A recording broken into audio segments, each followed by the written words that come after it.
ஸ்டடீஸ்க்காக தான் நான் வந்து இங்கே வெளியில் வீடு எடுத்து ஸ்டே பண்ணியிருக்கேன். ஸோ உண்மையாகவே ரொம்ப ஹாப்பியாக இருக்குது. ஏன்னா நான் ஜாயின் பண்ணி 1 month தான் ஆகுது. அதுக்குள்ளே நான் வந்து 10K வந்து அச்சீவ் பண்ணிட்டு இப்போ கோர் லீடராக வந்து ப்ரொமோட் ஆகியிருக்கேன்.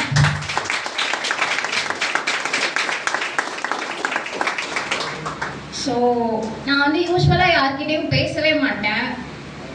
டீமுக்குள்ளே வந்த புதுசுலேயுமே நான் வந்து ரொம்பவே டவுன் ஆனேன். இதனாலேயே வந்து டவுன் ஆனேன்.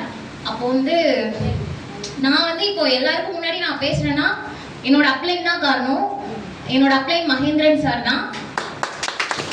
ஏன்னா நான் டவுன் ஆகும்போது தான் வந்து என்னால் பண்ண முடியும், எனக்கு உங்க நம்பிக்கை இருக்கு, நீ கண்டிப்பாக பிஸ்னஸ் பண்ணுவ, உனக்கு நல்ல லீடர் குவாலிட்டி இருக்குன்னு சொல்லி என்னை பூஸ்ட் பண்ணி இந்த இடத்துல உங்க எல்லாரும் முன்னாடியுமே என்னை பேச வச்சுட்டு இருக்காரு. அதுக்கு நான் கண்டிப்பாக தேங்க்ஸ் பண்ணிக்கிறேன். ரொம்ப தேங்க்யூ சார். அது மட்டும் இல்லாம இன்னைக்கு என்னால பண்ண முடியும்னா கண்டிப்பா உங்க எல்லாராலையுமே பண்ண முடியும். அதனால வந்து உங்க அப்ளைன்னு சொல்றத எல்லாருமே கேட்டு நடந்து நீங்களுமே எல்லாருமே நல்லா அச்சீவ் பண்ணுங்க. கூட எல்லாருமே வந்து எல்லா நேரமும் நல்லது நினைப்பாங்களான்னு கேட்டா கண்டிப்பா இல்லவே இல்லை. ஸோ வந்து அப்ளைன் எப்போதுமே வந்து என்ன சொன்னாலுமே நம்ம நல்லதுக்கு தான் சொல்லுவாங்க. அதை வந்து நான் என்னோட அப்ளைன் கிட்ட பார்த்தேன். அதுக்கும் நான் வந்து தேங்க் பண்ணிக்கிறேன். அப்ளைன் மட்டும் இல்லாம ஒரு நல்ல வெல்விஷர் கூட எனக்கு அவரு. இன்னுமே வந்து நான்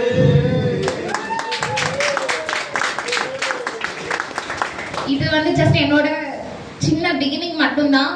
நான் இன்னும் வந்து நிறைய அச்சீவ் பண்ணுவேன். இன்னும் நான் வந்து நிறைய அச்சீவ் பண்ணிட்டு உங்க முன்னாடி எல்லாருமே நான் வந்து பேசுவேன். அது கண்டிப்பா வந்து உங்களோட சப்போர்ட் எனக்கு வேணும்னு நான் வந்து இந்த இடத்துல கேட்டுக்கிறேன் சார். ஸோ அவ்வளோதான். நான் எனக்கு பெருசா எதுவும் வந்து எய்ம்லாம் கிடையாது. ஏன்னா எங்க வீட்டில் எல்லாருமே வந்து ஒர்க் பண்ற எம்ப்ளாயிஸ் தான் எங்க வீட்டில். ஸோ நான் கேட்குற எல்லாமே வாங்கி கொடுப்பாங்க. நான் வந்து ஏன் இது எடுத்தேன் அப்படின்னா, நான் வந்து எங்க வீட்டில் வீடு கட்டிட்டு இருக்காங்க. அப்போ ரூஃப் போட்டாங்க. அந்த டைம்ல வந்து ரூஃப் போட்டாங்க, பிளஸ் அண்ணாக்கு வந்து பைக் எடுத்தாங்க, மொபைல் எடுத்தாங்க, ஜுவல்ஸ் எல்லாமே வாங்கினதுனால அம்மாவோட அக்கௌண்ட்டே வந்து வாஷ் அவுட் ஆயிடுச்சு.